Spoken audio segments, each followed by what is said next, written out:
Assalamualaikum warahmatullahi wabarakatuh. Waalaikumsalam warahmatullahi wabarakatuh. Tabik pun. Ya pun. Halo pemirsa Unila TV, berjumpa lagi dalam acara Bincang Mutu Universitas Lampung bersama saya Melia Riniarti. Dan acara ini dirancang sebagai sebuah program dari Universitas Lampung untuk menyampaikan kegiatan-kegiatan, upaya-upaya, dan tindakan yang dilakukan oleh Universitas Lampung sebagai salah satu universitas unggul di Indonesia. Kita ketahui untuk membantu meningkatkan jumlah sumber daya manusia yang memadai, maka Universitas Lampung mengadakan berbagai jenis program pendidikan. Salah satunya adalah program Pascasarjana Multidisiplin. Kali ini kita akan berbincang-bincang dengan Bapak Muhammad Ibnu, SPMM, MSI, PhD. Beliau adalah Ketua Program Studi dari Program Studi Magister Ilmu Penyuluhan Pembangunan dan Pemberdayaan Masyarakat. Dari namanya saja kita kelihatannya ini sebuah program studi yang luar biasa karena pasti akan menggerakkan masyarakat untuk melakukan pembangunan dan tentunya akan berpartisipasi aktif di dalam pembangunan Indonesia. Untuk itu kita akan langsung berbincang-bincang dengan Pak Ibnu. Beliau sudah hadir saat ini di studio Unila TV. Kita akan sapa beliau. Assalamualaikum Pak Ibnu. Waalaikumsalam Mbak Melia. Waduh, ini kayaknya saya panggil Mas aja ya, Ya, Mas boleh Ibnu Mbak ya. Melia. Sehat Mas Ibnu? Alhamdulillah Iya. sehat. Bagaimana nih sehari-hari aktivitasnya? Masih padat aja, masih sibuk aja? Ya, biasa sebagai dosen mengajar, meneliti.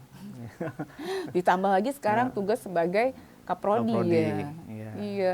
Udah lama kalau Mas Ibnu sendiri bergabung di Kaprodi Penyuluhan dan Pemberdayaan Masyarakat ini? Kebetulan kalau sebagai Kaprodi baru pergantian dari Kaprodi sebelumnya Pak Dr. Tubagus itu bulan lalu. Oh gitu. Ya. Jadi ini debut ya? Debut ya. Jadi Pak Tubagus itu Kaprodi pertama sekaligus pendiri juga dari gitu. program studi ilmu penyuluhan dan pemberdayaan masyarakat. Ini sejak tahun berapa ini? Program studi ini mulai berjalan, melakukan pembelajarannya berjalan itu tahun 2016. Oh 2016, itu pertama kalinya Pertama ya? kali. Iya, itu sejarahnya gimana nih Mas? Coba ceritanya. Jadi sebenarnya begini, tadi Pak Malia sudah mengatakan bahwa memang pembangunan itu berasal dari masyarakat.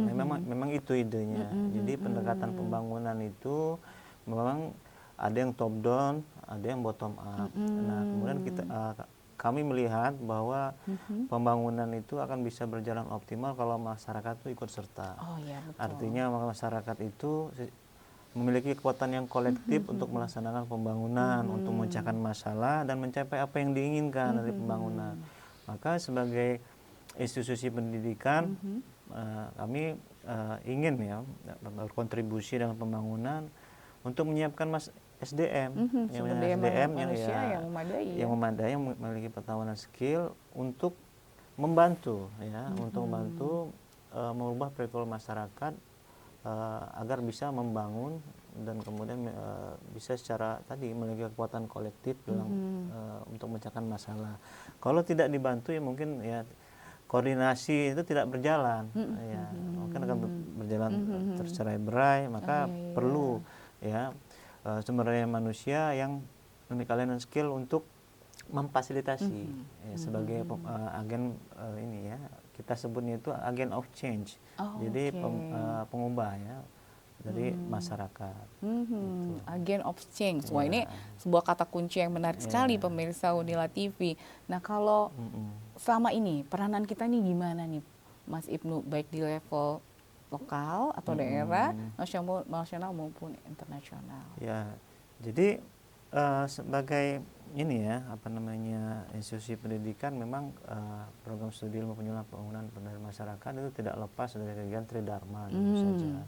Jadi kita fokusnya memang ke pendidikan, penelitian, dan pengabdian masyarakat. Ya kita bekerja sama dengan berbagai pihak, mulai dari tingkat lokal sampai internasional. Beberapa waktu yang lalu ya belum lama ya kita bekerja sama juga dengan dari Inggris ya, Universitas Hertfordshire itu dalam kerjasama penelitian, kemudian bekerja sama dengan ini juga lembaga swadaya masyarakat, Rainforest Alliance untuk bidang penelitian. Kalau dengan institusi pemerintah itu mulai dari desa sampai provinsi kita biasa itu kegiatan pengabdian dan sebagainya. Nah itu jadi banyak kegiatan-kegiatan yang itu yang dilakukan oleh Prodi dan melibatkan mahasiswa tentu saja. Jadi luas ya sebetulnya bidang-bidang yang bisa kita masuki begitu ya. Ya, jadi memang program studi ilmu penyuluhan pembangunan pemberdayaan masyarakat ini sifatnya multidisiplin, Mbak Melia. Jadi pada intinya ya setiap orang yang memiliki passion ya, memiliki keinginan untuk partisipasi dalam pembangunan, terutama dalam kegiatan-kegiatan yang kita sebutnya sebagai grassroots approach of social action. Artinya memang kita ingin merubah keadaan itu dari masyarakat, ya, merubah pola pikir, merubah meningkatkan capacity building, ya, problem solving, dan kemudian learning society, ya, masyarakat pembelajaran itu memang tujuannya ke sana, gitu.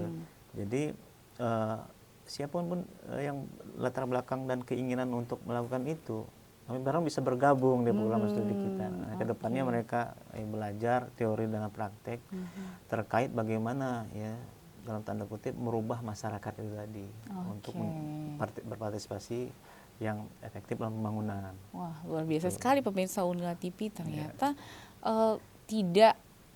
tidak apa ya, mungkin kita bisa tidak sempit ternyata luasnya. Tidak sempit, luar biasa sekali cakupannya. Ya, bahkan Mbak Melia ada juga ya alumni kita itu dari teknik gitu ya. Jadi dari teknik tapi dia memiliki passion bahwa dia ingin ya masuk ke dalam itu tadi bidang yang terkait dengan masyarakat. Penggerakan masyarakat itu gitu. ya. Luar biasa. Jadi kalau nanti lulus, mereka ini jadi apa ini? Ya, jadi alumni kita ini. Jadi pemberdayaan masyarakat itu tadi multidisiplin, ya, dan berbagai bidang dan industri itu bisa dimasuki oleh alumni ya, lulusan, ya, tetapi fokus kepada 3 bidang minatnya. Ada tiga bidang minat, ya. Seperti yang pertama itu perubahan sosial, ya, bidang minat perubahan sosial itu terkait bagaimana ya siswa atau ya mahasiswa itu ya belajar mengoptimalkan modal sosial masyarakat. Itu terkait juga dengan bagaimana mengembangkan organisasi, kemudian juga ya terkait dengan bagaimana peran gender ya, dalam pembangunan. Nah, itu bagian dalam bidang sosial dan juga pendidikan orang dewasa. Karena masyarakat itu kan kita anggap akan banyak berhubungan dengan orang dewasa, maka salah satu fokus dalam perubahan sosial juga terkait itu bagaimana memahami pendidikan orang dewasa. Itu salah satu kajian juga di situ dari perubahan sosial. Yang kedua itu bidang ekonomi kreatif. Nah, itu banyak fokusnya itu lebih ke arah pengembangan inovasi dan kewirausahaan dan juga lembaga yang keekonomian. Dan kemudian yang ketiga itu terkait dengan kesehatan. Ya, ada. Jadi kita ada bidang kesehatan, bidang minat kesehatan. Nah, karena multidisiplin, staf pengajar kita juga dari Fakultas Kedokteran juga ada. Ada ya. Jadi itu lebih ke arah memang perilaku masyarakat. Perilaku masyarakat di bidang kesehatan, determinan perilaku yang penting dalam bidang kesehatan, dan kemudian strategi promosi kesehatan. Itu bidang minat kita juga. Ya, jadi dengan 3 bidang minat itu sebenarnya industri dan bidang yang bisa dimasuki alumni itu cukup luas. Betul. Tapi paling tidak ya kemampuan networking itu memang kita arahkan juga harus ada di situ. Kemudian kemampuan untuk menganalisis, memecahkan masalah, berpikir kreatif itu satu paket dalam pembelajaran kita. Kalau kita lihat dari apa yang disampaikan oleh Mas Ibnu, ternyata apa yang dipelajari itu sangat menarik dan sangat berkaitan dengan kebutuhan masa kini dan masa depan. Begitu ya kayaknya Mas ya, Mas Ibnu ya. Nah, selama ini yang berminat sebagian besar tuh dari kalangan apa nih Mas untuk menjadi mahasiswa kita nih? Selama ini yang berminat itu misalnya dari akademisi ya, akademisi cukup banyak dan kemudian dari kalangan praktisi ya, baik perorangan maupun yang berasal dari institusi swasta dan pemerintah. Ya, ada beberapa alumni kita yang juga berasal dari itu ya, lembaga swadaya masyarakat. Kemudian yang sudah bekerja di pemerintahan di bidang penyuluhan juga ada. Kemudian ya di bidang apa namanya ya pengembangan juga yang itu ya, saya lupa itu ya, alumni kita yang ini di Lampung Barat itu dia bekerja di bidang penggerak ini juga pengembangan masyarakat. Ini menarik sekali ya pemirsa Unila TV. Dan sekarang sedang masa pendaftaran nih, masa Mas? pendaftaran ya, kita akan memasuki masa pendaftaran gelombang yang kedua. Akan segera masuk gelombang yang kedua. Ya, bulan Mei Mbak Mel ya. Gitu. Jadi segera mendaftarkan diri Anda karena kita akan segera masuk gelombang 2. Gelombang 1 sudah lewat ya, Mas ya? Baru saja ditutup kemarin. Baru selesai. Ya, jadi bisa dicek di pasca.unila.id. Nanti ada menu bagian pendaftaran. Itu bisa dicek. Semuanya dilakukan secara online, Mbak Mel. Ya, jadi sudah online dan melalui tadi bisa dicek di pascasarjana.unila.ac.id gitu. Kalau terkait beasiswa, kemungkinannya gimana nih Mas Ibnu nih? Beasiswa ada, ya, jadi semua juga lengkap informasinya ada di situ. Ada di peluang ininya beasiswanya ada gitu. Gitu. Ya, nanti apa namanya untuk masalah beasiswa itu kebetulan di website itu juga ada yang bisa dihubungi. Ada kontak personnya ada, jadi bisa bertanya lebih detail terkait dengan itu. Karena ada beberapa syarat khusus juga tentang itu. Begitu. Syarat-syarat tertentu. Tapi ada peluang beasiswa. Jadi ada beberapa skema itu ya, yang terkait dengan beasiswa 4 kalau nggak salah itu. Saya lupa banyak namanya. Berarti cukup banyak pemirsa Unila TV sehingga harus segera dimanfaatkan kesempatan untuk mendapatkan beasiswa ini bagi Anda yang saat ini sedang merencanakan untuk melanjutkan studi, terutama kalau ingin melanjutkan studinya di pasca sarjana Universitas Lampung. Yang paling penting begini juga, mungkin yang perlu saya sampaikan di sini bahwa program studi ilmu penyuluhan pembangunan pemberdayaan masyarakat ini berusaha ya, untuk memaksimalkan bagaimana mahasiswa itu belajar dan kemudian lulus tepat waktu. Gitu, jadi kita punya strategi pembelajaran nih ya Mas Ibnu ya. Gimana jadi nih? kita berusaha untuk mengkombinasikan teori dan praktik dengan banyak melakukan diskusi dan kemudian studi kasus. Tidak hanya misalnya hanya ceramah gitu ya. Dan yang paling penting juga memang kita berusaha untuk ada kedekatan dengan dosen dan mahasiswa dalam pembelajaran, dalam bimbingan juga ya, tidak seperti dulu lagi dosen killer itu ya kita lulus lama enggak ya, kita saya sebagai kaprodi itu memfasilitasi ya, berusaha untuk supaya mahasiswa dan dosen itu mengatasi berbagai hambatan terkait dengan terutama yang bottleneck itu kan penulisan tesis ya, agak lama di situ ya, jadi kita berusaha sebisa mungkin supaya yang hambatan itu bisa diminimalkan, mahasiswa itu tidak menjadikan penulisan karya akhir itu sebagai beban yang bikin stres ya, yang bikin lama. Dan beberapa ini ya sejarahnya memang masa studi kita itu kan 3 semester sampai 6 semester. 3 semester itu bisa lulus. Artinya kuliah itu kan cuma 2 semester aja Mbak Meli. Selebihnya kan sudah penelitian. Tapi belum pernah ada yang 3 semester, jarang gitu ya. Nah, kebanyakan antara 2 sampai 2,5 semester. Jadi itu yang kita ingin pacu ya, supaya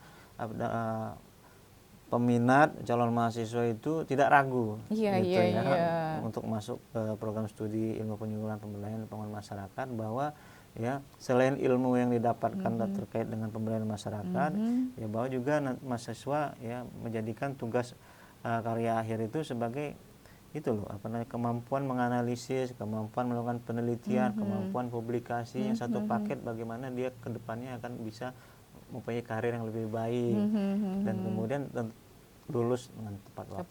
Cepat, gitu. Jadi sudah ada strategi pembelajaran yang dirancang baik itu oleh program studi, baik melalui kurikulumnya maupun kegiatan-kegiatan pembelajarannya agar mahasiswa bisa lulus tepat waktu. Ya itu satu lagi Mbak Melia ya, karena kita bagian dari universitas negeri yang mindsetnya universitas negeri ini mungkin dalam tanda kutip mungkin sebagian masyarakat melihat takut lulusnya lama, itu enggak lagi gitu ya. Jadi daripada kuliah di tempat yang mahal, Iya. kita tempat yang berkualitas, kemudian jelas jelas, gitu ya. dan bisa lulus tepat Bisa waktu, lulus tepat waktu, ya, tidak tidak dilama-lamain. lama-lamakan, gitu. Wah iya luar biasa nih. Nah Iya, mungkin ini perlu didukung sama fasilitas nih Mas iya. Ibnu. Gimana nih fasilitas kita nih? Nah, kalau fasilitas ya alhamdulillah ya. Jadi kita bagian dari pasca sarjana, fakultas pasca sarjana Unila. Fasilitasnya lengkap ya untuk kenyamanan atmosfer akademik dan pembelajaran. Ya, tentu saja ya hampir seluruh universitas memiliki berbagai ruang kuliah yang nyaman, ya kita juga punya. Tapi yang paling penting tentu saja adalah alasannya kenapa mesti kuliah di program studi ilmu penyuluhan pembangunan dan melayani masyarakat itu ada paling tidak ada 3 hal. Ya. Yang pertama tentu saja kita tadi saya sudah sempat sampaikan, kita berusaha mengkombinasikan antara teori dan praktek. Ya, artinya kita supaya mahasiswa itu paham bagaimana teori dan bagaimana pelaksanaannya secara real aplikasinya ya. Yang kedua tentu saja kita didukung oleh dosen-dosen akademisi Unila yang kompeten, ya lulusan dari dalam dan luar negeri, dan berkualitasnya luar biasa ya sebagai pengampu mata kuliah minimal bergelar doktor dan ada juga yang bergelar guru besar. Nah, kemudian yang ketiga itu tentu saja ya mahasiswa itu ya diajak untuk memiliki tadi ya saya sudah sempat sampaikan juga, memiliki kemampuan meneliti, kemampuan menulis ya, dengan melakukan riset. Ya, jadi kita di program studi ini sebagai karya akhirnya adalah tesis.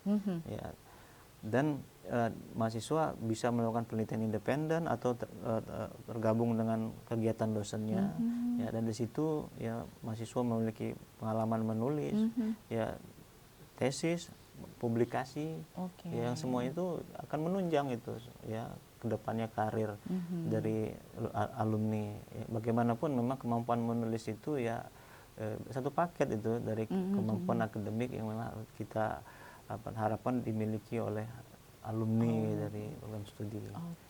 Jadi dengan begitu tentunya mereka akan betul-betul kompeten dan qualified. Ya, jadi sekali lagi saya ulangi, kuliah didukung oleh dosen yang berkompeten dan kemampuan melakukan riset juga. Gitu.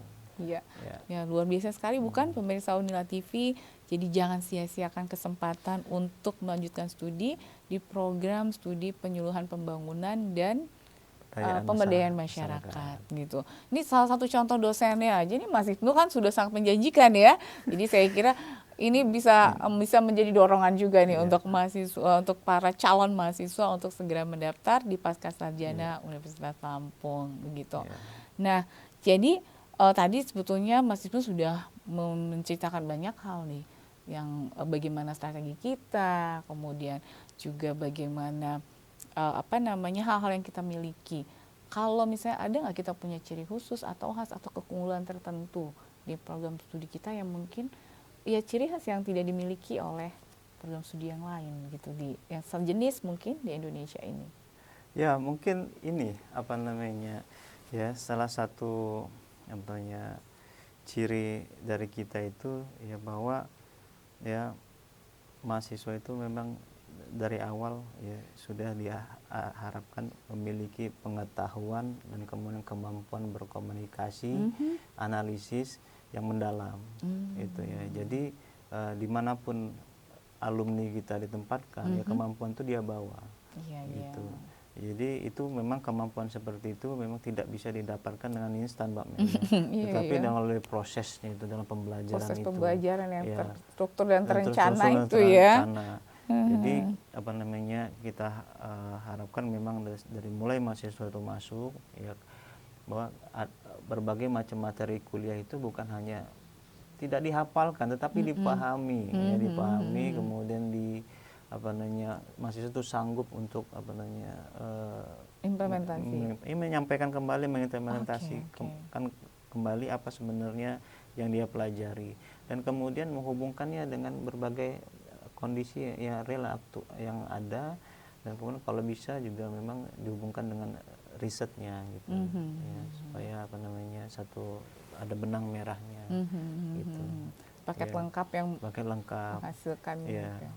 Dan memang dan juga ya satu hal yang mungkin ya, karena memang pemberdayaan masyarakat itu terkait juga dengan konteks lokal ya, jadi itu juga ciri khasnya ya, karena kita berada di Provinsi Lampung ya, memang sebagian besar mahasiswa melakukan penelitian di Lampung, juga kaya berbagai hal budaya, Ya, kemudian betul. juga dalam tanda kutip memang riset itu kan mulai dari masalah ya, jadi masalahnya memang Sudah ada gitu ya. gitu ya, yang spesifik ya, jadi itu juga salah satu apa namanya ini ya ciri khas kita. Ciri khas kita gitu. ya, betul. Jadi tadi kembali ke tentang permasalahan yang ada di masyarakat gitu ya. Berarti dengan demikian, dengan penelitian-penelitian yang kita lakukan itu, kita juga membantu pemerintah Provinsi Lampung untuk menyelesaikan ya Iya. permasalahan-permasalahan yang ada di masyarakat Iya. terkait pemberdayaan masyarakat Iya. ini. Ya, karena memang salah satu skill ya, keahlian yang kita harapkan dari alumni itu adalah kemampuan memfasilitasi berbagai aktor pembangunan gitu ya, baik itu masyarakat, pemerintah maupun dunia usaha gitu. Jadi itu bisa difasilitasi supaya bergerak ke arah yang sama gitu ya, tidak bergerak ke arah yang berlawanan gitu, karena memang kita juga fokus bagaimana kemampuan itu mahasiswa itu untuk apa namanya itu resolusi konflik ya, gitu ya. Ada juga kita fokusnya ke arah sana. Ya, karena sebagai agen pembaruan, agen of change tadi, kemudian konsultan perubahan atau apapun yang namanya yang kita harapkan dari alumni itu ya, tidak terlepas bagaimana kemampuan networking, kemampuan memecahkan masalah dan lain-lainnya terkait dengan berhubungan dengan orang, ya, dengan masyarakat, dengan manusia ya, lain, manusia lainnya gitu ya.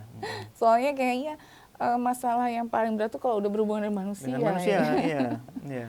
Jadi kalau kita tidak memiliki kemampuan itu, emang apa ya, sulit ya, kelihatannya sulit sekali. Jadi memang ini adalah sebuah bidang ilmu yang menarik sekali dan luar biasa, dan kedepannya akan menjadi sesuatu yang menjanjikan ya untuk menyelesaikan banyak masalah. Iya, tentu saja, karena dunia sekarang kan sudah kita berkompetisi dengan TI ya, teknologi informasi. Ya, betul. Ya, sehingga kita lupa bahwa sebenarnya ya ada hal yang penting juga ya, itu terkait dengan sumber daya manusia yang juga harus ditingkatkan, sehingga namanya tidak bukan hanya TI yang menjadi andalan ya, tetapi justru ya manusia yang melaksanakannya itu, ya, melaksanakan pembangunan itu tidak boleh diabaikan gitu ya. Karena manusia itu kan ya punya rasa, punya keinginan, punya berbagai pendapat, dan itu memang kalau dibiarkan begitu saja, tidak ada yang memfasilitasi, tidak ada yang menggerakkan ke arah pembangunan, pemberdayaan, ya mungkin pembangunan tidak akan menjadi berkelanjutan gitu ya. Iya. Jadi ada kata kunci berkelanjutan itu tadi ya, yang harus kemudian juga kita jadikan sebuah patokan penting lah itu dalam pembangunan ini. Nah, kalau akreditasi kita gimana nih, Mas? Nah, kita akan akreditasi baru ya, kita untuk tahun sudah ini. mulai menyusun reakreditasi baru ya. Sebelumnya tahun kita mendapat akreditasi baik, dan kita harapkan ini kita jauh lebih baik lagi untuk kita sudah bersiap. Bisa unggul ya. Mudah-mudahan kita sudah bersiap tahun 2024 ini. Iya, saya kira kita bisa mencapai unggul, karena sebetulnya sumber daya kita tuh luar biasa sekali ya. Baik dari dosennya, mahasiswanya maupun dari sarana prasarana. Iya. Jadi akan direncanakan akan segera diusulkan ini ya. Diusulkan ya sebelum ya tahun 2024 ini. Oke, baik. Nah, kemudian kalau misalnya terkait dengan kita tadi sudah bicarakan tentang kerjasama, peluang kerja ya Mas ya. Kita juga sudah tadi membicarakan tentang fasilitas dan akreditasi. Kalau terkait prestasi mahasiswa gimana nih Mas? Ya, itu memang apa namanya ada sih mahasiswa kita yang ikut berbagai kegiatan internasional itu ada ya. Tetapi kebanyakan dari mahasiswa kita memang masih terkait di bidang Tridharma itu tadi, penelitian gitu ya. Kemudian kalau bidang penelitian biasanya publikasi gitu ya dengan tesis atau publikasi membuat buku bersama dengan dosen Oh itu ya, biasa. oh jadi mereka juga sudah menghasilkan Iya, buku. karya seperti Oh itu. begitu. Ya, dan kemudian hasil karya itu juga dimanfaatkan kembali dalam proses pembelajaran. Oh Gitu. iya iya, jadi kita gunakan sebagai sumber-sumber pembelajaran. Gitu. Wah itu saya kira merupakan suatu hal yang menarik dan luar biasa ya kalau misalnya saat mahasiswa kita sudah menghasilkan karya-karya ilmiah, misalnya buku dan publikasi-publikasi. Ya, jadi juga menambah kepercayaan diri kan. Iya. Dan menambah nilai jual juga. Nilai jual. Mungkin kalau yang fresh graduate kan jadi CV-nya jadi lebih baik bagus, begitu kan.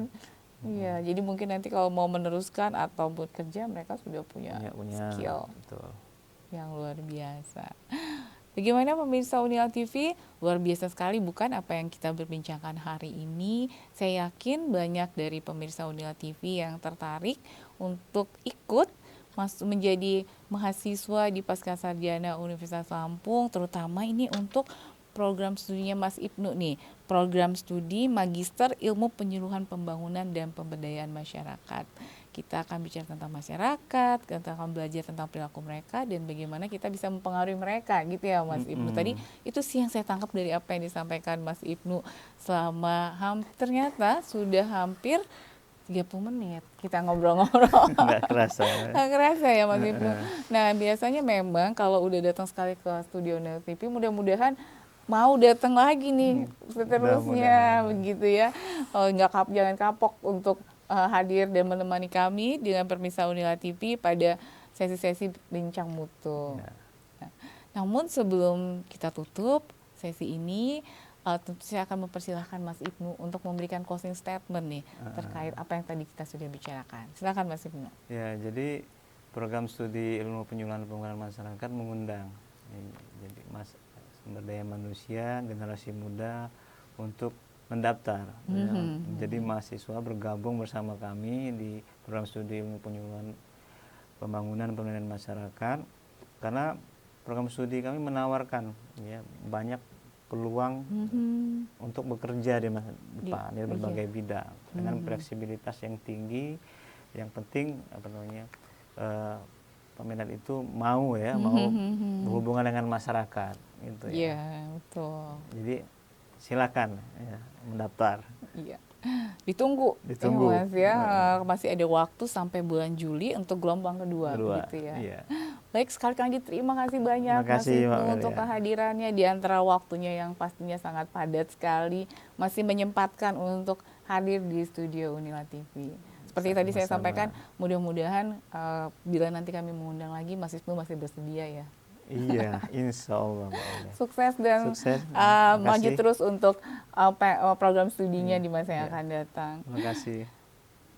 Demikianlah pemirsa Unila TV, kita sampai pada bagian akhir dari acara Bincang Mutu Universitas Lampung. Terima kasih sekali Anda masih tetap bersama kami menyaksikan Unila TV. Kami akan terus menyajikan acara-acara dan program-program yang tentunya berkualitas untuk menjadikan kami sebagai TV kampus yang kreatif, mendidik, dan menginspirasi. Saran, kritik, dan masukan dari seluruh pemirsa Unila TV akan selalu kami nantikan agar kami bisa meningkatkan mutu kami di masa yang akan datang. Sekali lagi terima kasih banyak, salam sehat, Assalamualaikum warahmatullahi wabarakatuh.